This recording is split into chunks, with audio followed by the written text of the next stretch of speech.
Life is telling them, oh, you're young, you're a teenager, you can do whatever you want, it doesn't really matter. From the friends you're hanging around, to the words you speak, to the way you treat other people.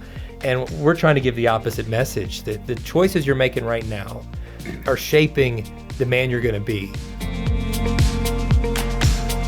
As parents, we carry a pretty big responsibility, if not the responsibility, to help shape the next generation, our children, maybe even some of their friends that come over to the house to play ping pong or do the things that they do.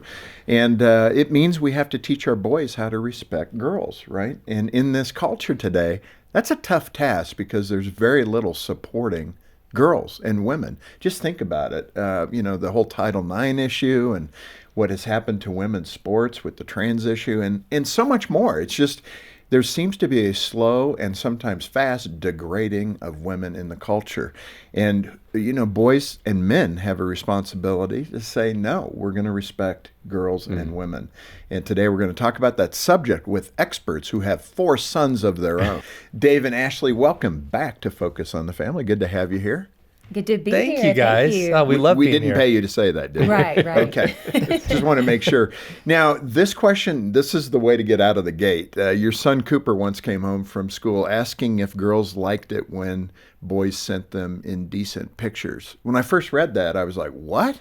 Yeah. That's a different era now. It's a different that would have, era. When I was a boy, that never would have popped up. Oh, my goodness. We wouldn't even thought of that. But that's kind of the question we've got to deal with with our sons today. A lot of eye-raising moments, shocking moments that we didn't grow up with the technology that made these things possible. What did you say to him? Well, we've kind of made a pact early on that we're not gonna freak out in the moment, no matter what our kids ask. That's the first good parenting tip. First Yes. good parenting Don't tip. panic. Don't freak out in the moment. You can freak out internally, you can freak out with each other later, but in the moment, you got to be calm and be a safe place for them to share. Because as you're a safe place for them to share, the more they're going to share. So he came home from his first day of 8th grade, and I said, how was your day? It was fine. And he asked that question. Hey, just out of curiosity, do girls really like it when boys send these like indecent pictures of themselves? And I'm like, well, why don't you unpack that for me? And he said, well, on the bus, on the way home, there were these boys. And this is a bus. A school bus. A school bus. No, they weren't going to like prison. I mean, this was like a school bus in a nice school district of just regular kids. And on this bus, on this day, some of the boys on the bus were taking inappropriate pictures of themselves and trying to show the other kids on the bus pictures of what they've taken and saying, girls love it when you send them pictures like this. And they were laughing about it. And Cooper said, it felt so inappropriate, but I thought, is this really a thing? And it gave us an opportunity to just unpack it one step at a time. Say, buddy, listen, you're going to be exposed to a lot of things that just aren't right, aren't healthy. In this case, what those boys were doing is actually illegal. That's child pornography. So to possess that or share that is illegal. But it gave us a bigger just time to talk about God's design for respecting one another and for the sacredness of sex and all these things. And he was really receptive to it, but it was a wake-up call for us of just what our kids are being exposed to. Well, and the other thing, too, is, man, don't think because you have your kids in a Christian school or they're going to church every Sunday that they get this. I mean, it's sad, but now your other 3 boys coming along, you probably, before the first day of 8th grade, said, okay, I got to talk to you about something. This could happen. Right, yeah. I mean, that's one of the difficulties as a parent today is trying to get ahead of, especially the sexual discussions, because the culture reeks of sexualization. And for boys, we got to, and some girls now too. Yes. We got to get, ahead of that to help have those discussions. So as a mama, Ashley, I mean, how did you respond to that question? Well, I'm going to be honest. Like my first instinct was to freak out. Like literally, like, what are you talking about? Like I wanted to, and Dave could see it. Like Dave could see it on my face, and he just gently grabbed my hand and was like, this is what we wanted. We wanted him to come to us, Yeah, but that's typical. Let me say, if you're that mom panicking and freaking out, that was Jean as well. I mean, this is kind of the normal thing. And the husbands at this point are going, okay, this isn't unusual for boys, Yeah. But we got to deal with it. So, continue. Sorry. Yes, little infomercial for moms freaking out. Okay, that's every mom I've ever known. This is the truth. And so it was, because it was really not so much towards Cooper himself. It was more like, what in the world? Like, I can't believe this is going on at this age. And I just wasn't ready for it because he's our firstborn. And so this was the first time we were hearing this from one of our kids. But very quickly, with Dave's help of helping me to remember that we want him to come to us with these things, I just really wanted him to hear as a woman how that would make me feel. And I was like, I can tell you 100% that is so disrespectful for any man to send me a picture of his genitalia. Like, that is not good. And then there's girls who feel pressured to also send pictures. And I know this from being a youth leader for years, that girls feel like, oh, that's what boys want. And they're having the same questions. Yeah. And then it perpetuates just this really just unhealthy and like Dave said, illegal correspondence between these kids, and they don't even know what to do with this. So your book, Raising Boys Who Respect Girls, I mean, it's beyond just this topic. That's just a wow kind of opening question. Yeah, so of course. We covered that. If you want more information, get a copy of the book. But moving into more general context of teaching your boys how to respect girls, how do you go about doing that, being mindful of that as a dad, as a mom? You're both, because of the fact that you're a woman and you're a man, you're going to bring different attributes in your parenting to that. What are some of the core things we need to think about? Well, as parents, if you're married, I would say realize that you're modeling for your kids what healthy behavior and interaction looks like. So dads, if you're listening, the way you treat your wife is showing your boys how they should treat women, and it's showing your daughters what they should expect from men someday. And so if our example isn't the right example, then we need to take a step back and say, Lord, help me to do this. And I know for a lot of guys that's hard because maybe we didn't have an example ourselves. So for me, like my greatest heroes are guys like my own dad and guys like you, Jim, specifically because you grew up without a great example of what a father should be. And yet you broke that cycle and you became a great father yourself.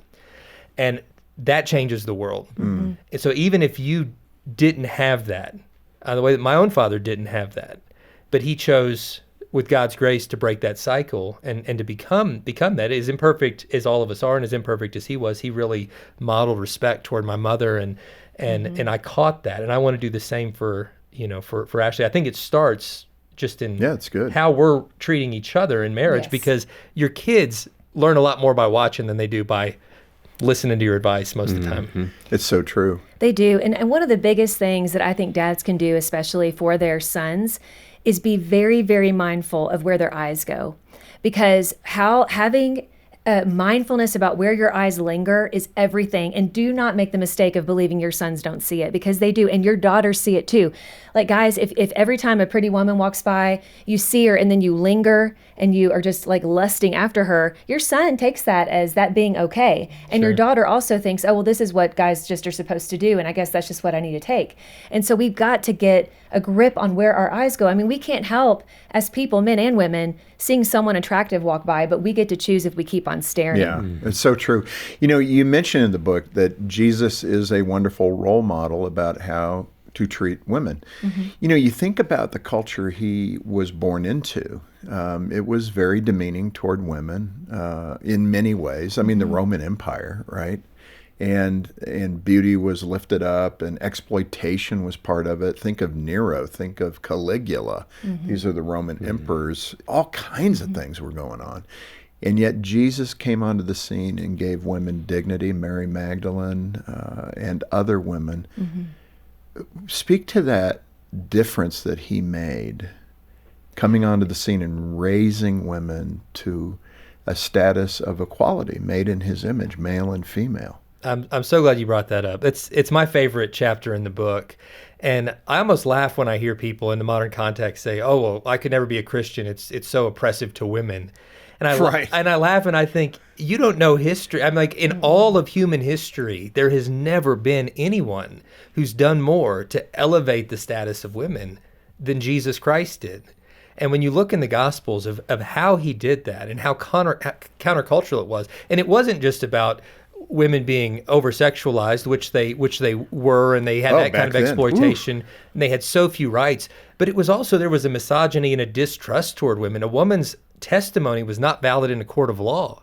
I mean, she could witness a crime, and she couldn't testify about it in court because there was just this natural distrust to women. Their words weren't valued. Even now, some of the remnants of that, even now, women are so much more likely to be interrupted than men in work settings and school settings. And, the research shows that. That's something we try to teach our boys never to do. But when you look at Jesus taking time to intentionally pursue women, not only women of high respect in society, but women like the Samaritan woman at the well, that society had forgotten and ostracized, and he's pursuing them. He's elevating their value. When Jesus would tell his parables, he intentionally made women the heroes of so many of those stories, whether it's the persistent widow and her praying, or other examples in the gospel, the times that he healed them, the friendships that he formed with women like Mary and Martha, allowing them to be even the first to see the resurrection, the first ones to it wasn't men. Experience the first ones. Yeah, the first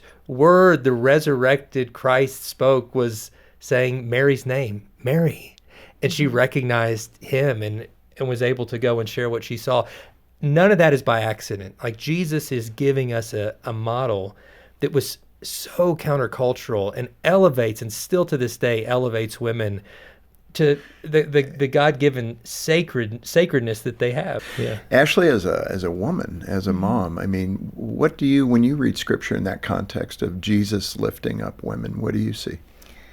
I mean, I just see a respecter of women, and I love that, and I do think it goes against what some people are trying to spread as a narrative today about him holding women down. And I mean, probably one of my favorite stories is the woman at the well. I just love how he went against really the cultural norms of his day to go and talk to this woman and minister to her, and not bring necessarily like shame on her like others had done, but to show her that she didn't have to keep living in shame. She didn't have to keep living life this way, and that there was this living water that only he could offer her. And I just think it's just so beautiful, and I think it's important that we remember that, and that Jesus loves women, and he wants women to be respected, and he is the model that we all should follow. Yeah, so good. Today on Focus on the Family with Jim Daly, our guests are Dave and Ashley Willis, and we're talking about some of the content in Dave's book, Raising Boys Who Respect Girls, Upending Locker Room Mentality, Blind Spots, and Unintended Sexism.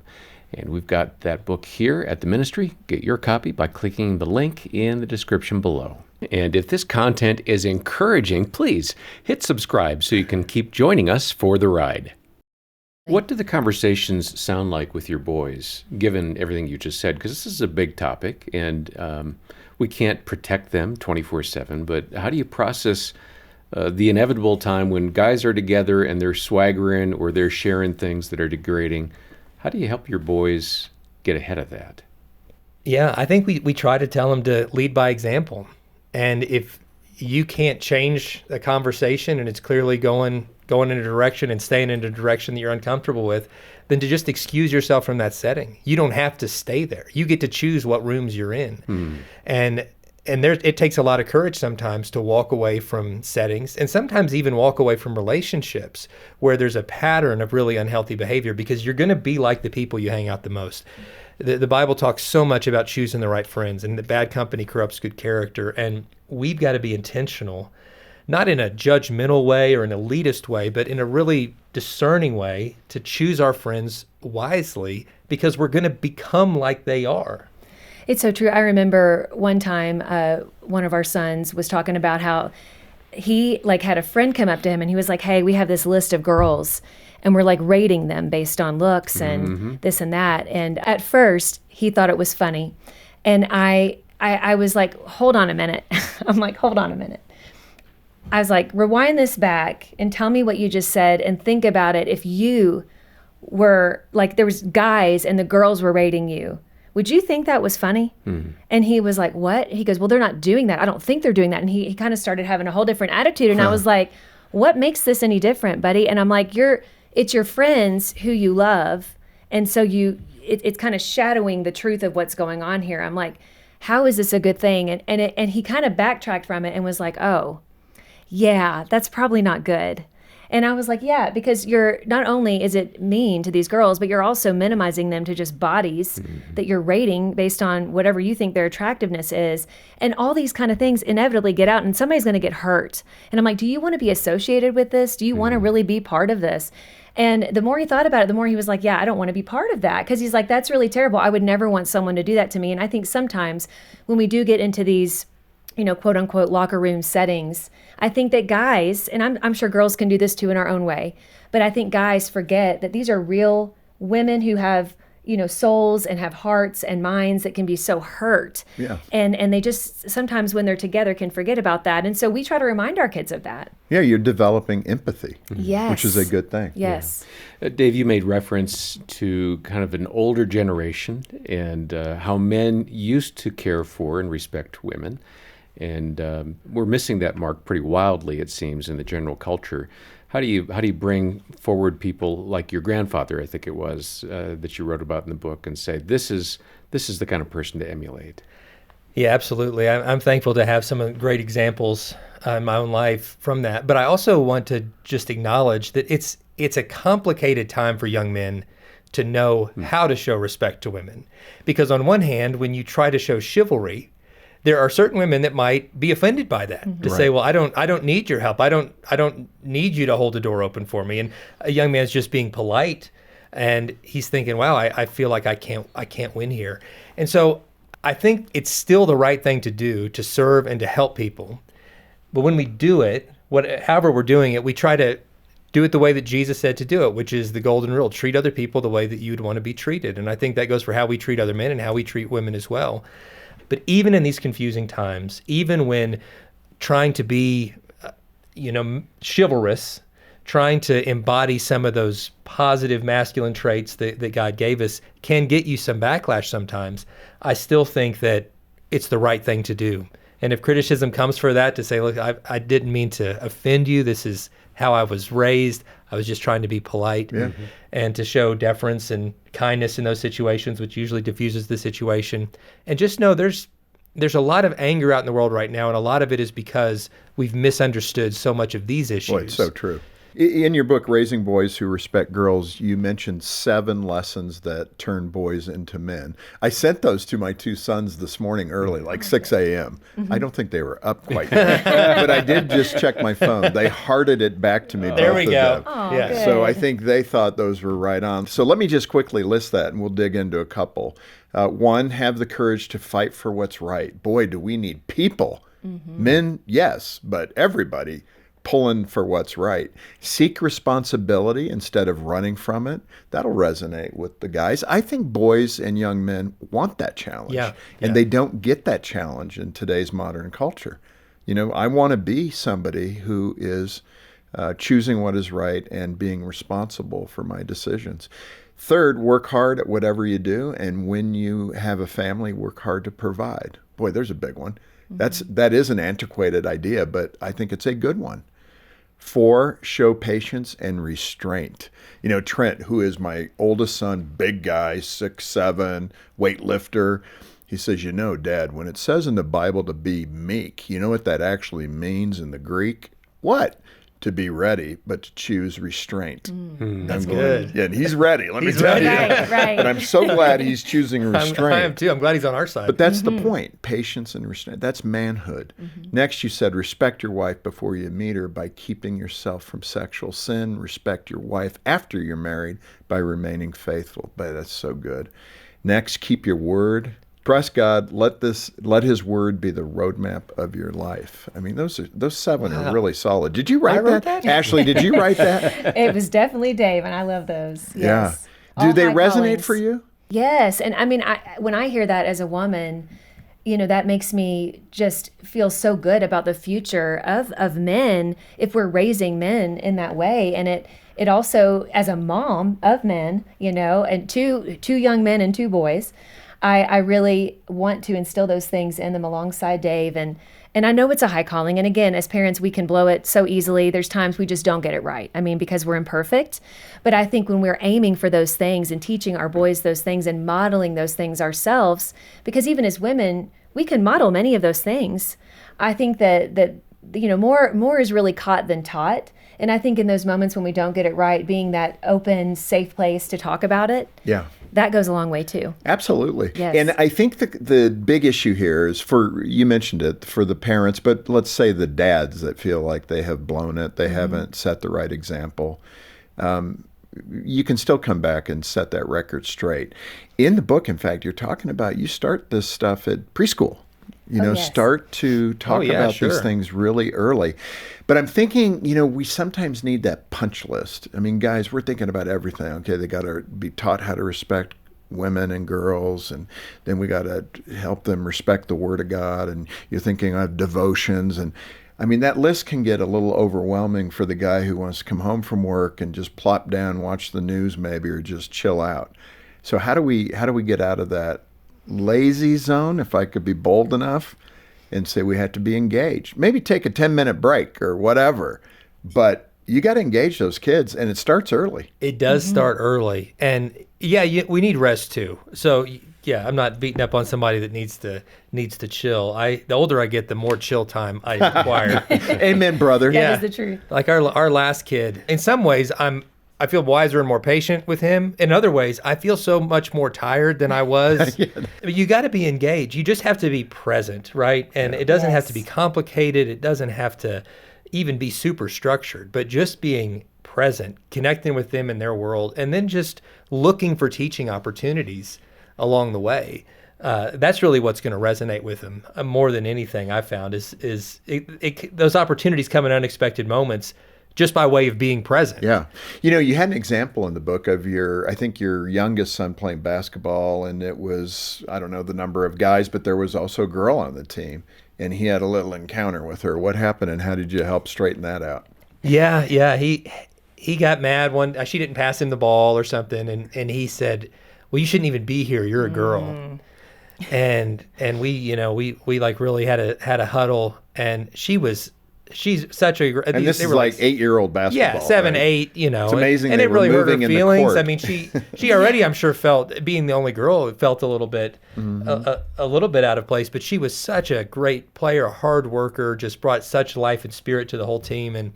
And we huddled up and talked about respecting each other, the value every person has. Everybody's part of this team. We all belong on this team. And we talked about it and I afterwards, of course, had that parenting moment to say, buddy, listen, that was disrespectful to single her out, to make her feel bad. And she works so hard. She's doing so much.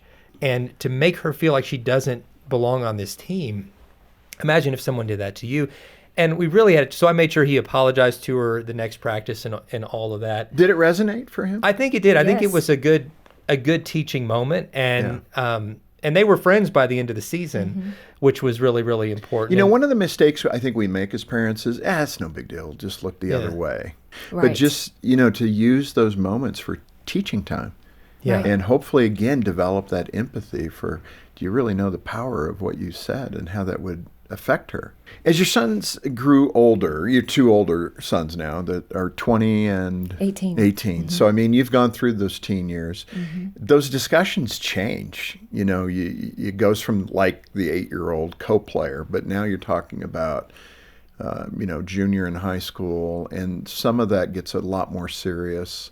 How does that conversation change with older young men? Well, I know for us, the conversations look different once they started dating. It just looks different. And it was about like, okay, here's what you do on a date to show respect to your date, and some of those chivalrous things. And just also in conversation, I talked a lot to our son about, be sure that you don't go and talk, disrespectfully about her, just like anyone else, but don't talk disrespectfully about her to your friends, like she's a bad kisser or whatever, you know what I'm saying? Because I remember one of our sons overheard this girl that he was interested in. He was like really interested in her, but he overheard her and another girl talking badly about this guy that one of them had dated and how he wasn't a good kisser or something to that effect. And it made him not want to date her because he was like, I don't want to, he goes, she could talk that way about me and say something embarrassing. And so in the same way, we try to tell our boys, be careful about how you talk about your girlfriend, your relationship, and just always come from a place of kindness and respect. Yeah, that is so good. So right here at the end, for the parents that really are going, wow, we've really blown it.